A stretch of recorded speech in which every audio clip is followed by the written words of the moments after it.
A number of biblical preachers believe that the end of the world is near, as the prophecies laid out in the book of Revelation have almost all been fulfilled.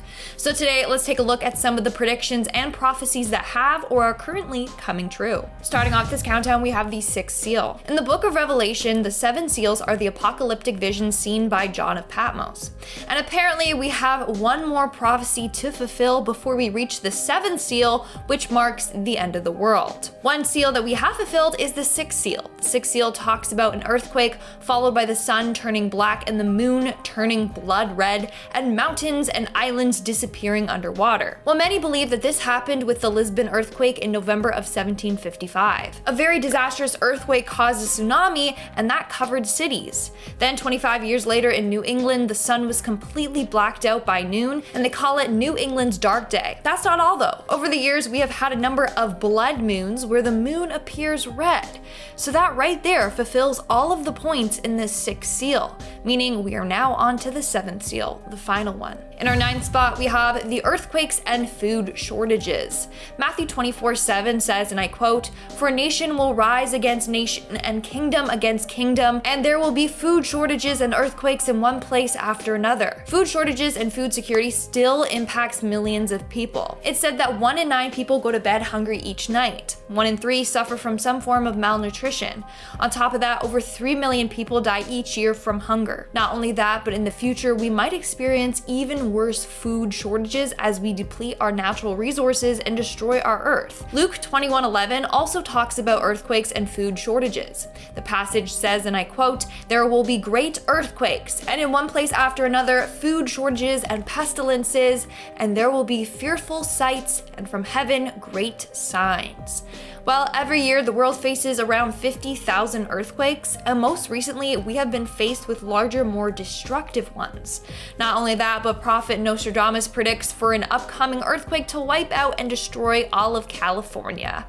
So, maybe we should be concerned. In our eighth spot, we have the impending wars. Prior to Jesus' second coming, there will apparently be wars. This is according to the Gospel of Matthew, and I quote, "And you will hear of wars and rumors of wars. See that you are not troubled, for all these things must come to pass, but the end is not yet." Then Matthew 24:12 talks about how with the increase in violence, people will become less loving. And because lawlessness will abound, the love of many will grow cold. And with the tensions between Russia and the Ukraine, this war might be coming sooner than we thought. In our seventh spot, we have the persecution of Christians. Many believe that 3 prophecies must come to pass before Jesus comes back, one of them being the persecution of Christians. Revelation 12:17 states that, and I quote, "The dragon was enraged with the woman, and he went to make war with the rest of her offspring, who keep the commandments of God and have the testimony of Jesus Christ." Basically, this is about people being shamed for worshiping God. Well, this is already coming to pass in countries like China. In 2018, Chinese Christians were being persecuted. 300 members lost their churches. Hundreds of CCP officers attacked the churches and destroyed the properties. Bibles and holy books were confiscated, and residents had to swap posters of the cross and Jesus with portraits of the president. In our sixth spot today, we have the mark. In the book of Revelation 13:16-17, it talks about a mark of the beast that people receive from the false prophet.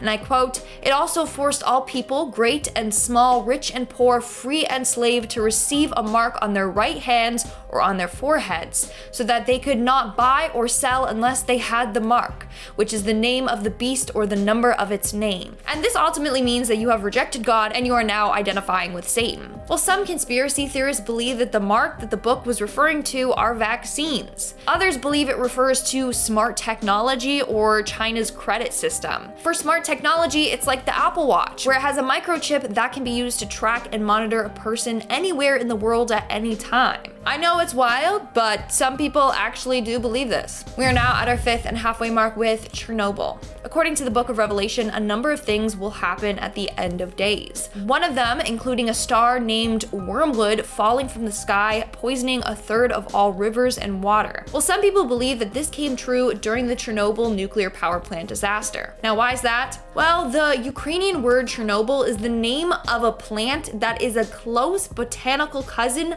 of wormwood.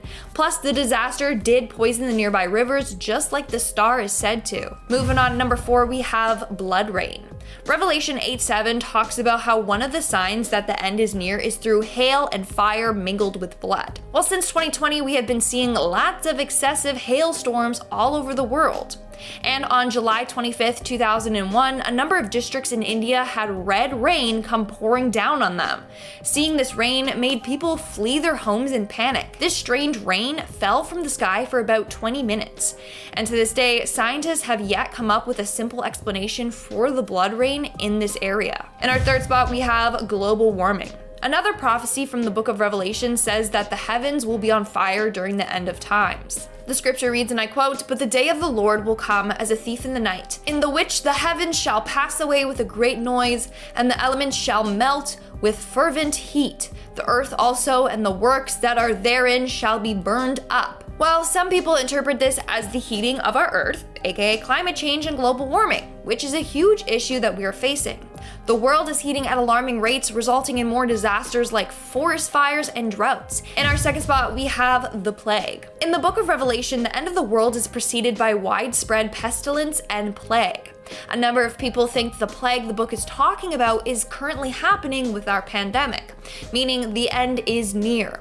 In the final chapters of the Bible, the 4 horsemen of the apocalypse arrive to destroy the planet. The horsemen are religious deception, war, famine, and disease. The 4th horseman is literally called pestilence or plague. So people think that the horsemen are here currently. And in our number 1 spot today, we have the asteroids. Now let's say that the whole Chernobyl wormwood thing was just a coincidence, okay? You know what's not a coincidence? An asteroid known as wormwood said to come to Earth in 2022. That's right. Revelation 8:10-11 literally says, and I quote, "A great star fell from heaven burning like a torch, and it fell on a third of the rivers and on the springs of water. The name of the star is Wormwood, and it just so happens that this year, on May 6th, NASA says that an asteroid named Wormwood might strike Earth." Like, this is one prediction that actually has me scared. All right, guys, that's all for today's video. Let me know in the comments below your thoughts. Keep it positive. And now, speaking of comments, let's move on to our comment shout out portion. I'll be shouting out comments from the video, Top 10 Dark Criminal Cases the FBI Doesn't Want You to Know. Mary Beth commented, "Thank you for another well-made and informative video, Miss Ivan." Smiley face.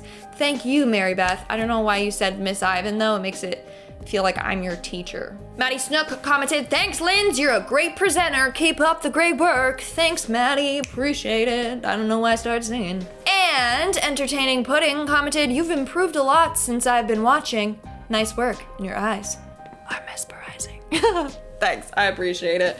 All right, guys, that's all the comments I'm shouting out for today's video. Make sure to comment something down below for a chance to be featured in my next comment shout out. And as always, don't forget to give this video a big thumbs up and subscribe to Most Amazing Top 10 for more amazing videos. I've been your host, Lindsay Ivan, and I'll see you when I see ya. Bye.